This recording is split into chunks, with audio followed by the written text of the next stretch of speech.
The power antenna on my 96 Lexus ES300, it's stuck in this up position. I don't think it's a problem with the motor. I think the cable that runs from the motor to the antenna that raises and lowers it, I think that cable broke. Before I take the motor assembly out of the car, I first want to pull the antenna out of the motor assembly. Take this lock nut off at the base of the antenna. I'm going to loosen that lock nut by putting needle nose pliers down into those grooves and turning it to the left. I'm going to put painter's tape around the antenna. Those pliers might slip off and scratch the paint. These pliers can slip off of that nut very easily, so just take it nice and slow.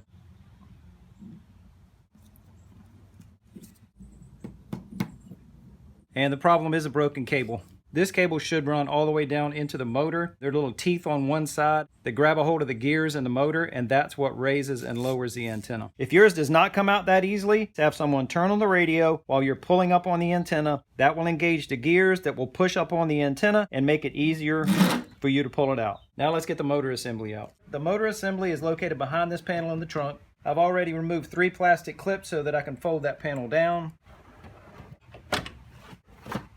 The only thing holding the motor assembly to the frame of the car is a 10mm nut right here. Here's a wiring harness we have to take loose. The release tab is up here at the top. You squeeze in on that, pull straight up, loosen that nut. There's also a drain tube down at the bottom. We'll have to take that loose. And there should be an antenna attached somewhere.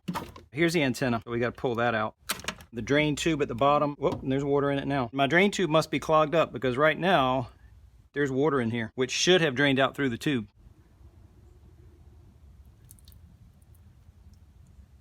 My drain tube is definitely clogged up. The Toyota part number for mine is 86309-33041. And from what I found, it only fits Lexus ES300s from 92 to 96. So if that's what you have, then you may be looking at the same motor assembly. But chances are yours is going to be a little bit different. So you have to figure out what fasteners to take apart so that you can take this top cover off to get to that broken piece of cable. There's 7 fasteners that are going to have to come off, 4 screws and 3 sets of nuts and bolts. The screws are 1, 2, 3, and the 4th one's hidden underneath the edge of this metal bracket. So these 2 nuts and bolts are going to have to come off so the bracket will swing clear of this 4th screw, and then that comes out. And also right here in the middle, that's a nut and bolt. I'll get these 3 screws off first. Now these 2 nuts and bolts. This bracket should swing out of the way so I can get to this screw. Now this last nut and bolt in the middle. And I believe the nut on the back side is spinning right along with this bolt. What I'm going to do is place a flathead screwdriver through that hole. I hold that nut in place and keep it from spinning, and that's working. And I would imagine this nut's going to fall out. There it is. I believe that's all that's holding the top cover on, so it should come off. Or maybe not. Oh, wait a minute, it's moving. I would imagine that's a sealant to try to keep water out. Now we can see that broken piece of cable. And there it is. I'm going to put some fresh grease inside of here to make it easier for that new cable to coil up inside. And that's it. Now we can put it back together.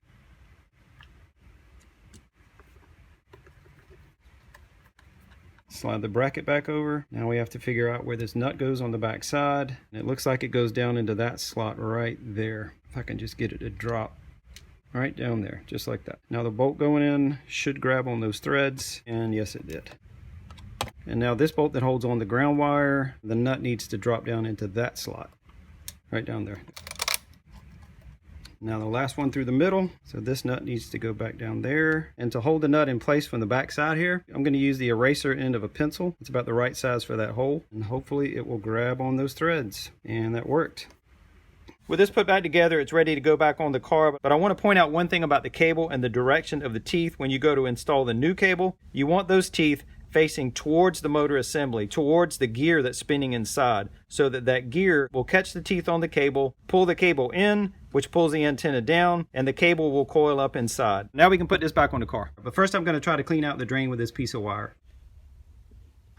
I think I'm all the way through. It's hitting something metal underneath the car. But let me see where this drain comes out. You can see it coming through the end of the drain tube and hitting against the muffler.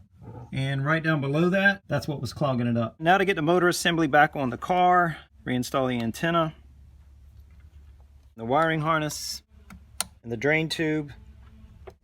Get the threaded portion of this pipe up through the hole in the body of the car where we remove the antenna. Get this bolt back through that hole. Get the 10mm nut back on, nice and tight. And that's it. All we're doing now is waiting on the new antenna mast to arrive. The new mast is here and it looks like a good match for the old one. Let's put it in and see what happens. I'm starting out with the radio turned on, which would have the antenna fully extended. And I'm going to insert the new cable, cut the radio off. The motor in that gear will turn in reverse. The gear will catch the new cable and pull that in, and that will pull the new antenna in. The directions don't say to do this, but it makes sense to me. I'm going to fully extend the antenna because with the radio on, that's the position that it would be in. I'm going to feed the new cable in as far as it'll go with the teeth on the cable facing the back of the car. That's the right position for me. And now because I'm working by myself, I'm going to take a 6-foot bamboo pole and turn that radio off, and that should pull the new cable and antenna in. So here we go. And it did grab it.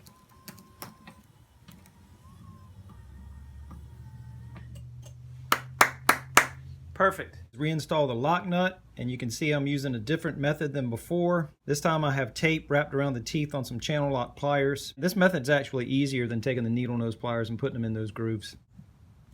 And now with the lock nut on, the only thing left to do is put that panel back up in the trunk, and then we'll run it up and down a couple of times and make sure it works right.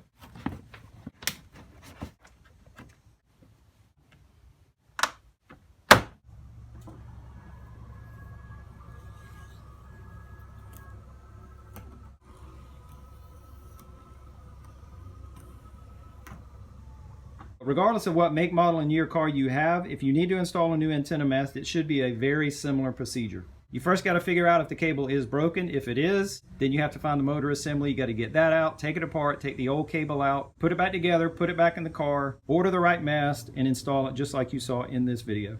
And the last thing, if you need an antenna mast and you happen to have a 92 through 96 Lexus ES300, then this is the mast that you need. With tax, it was $16.59. And I'll put a link to this in the description below. Hope this helps. Thanks for watching.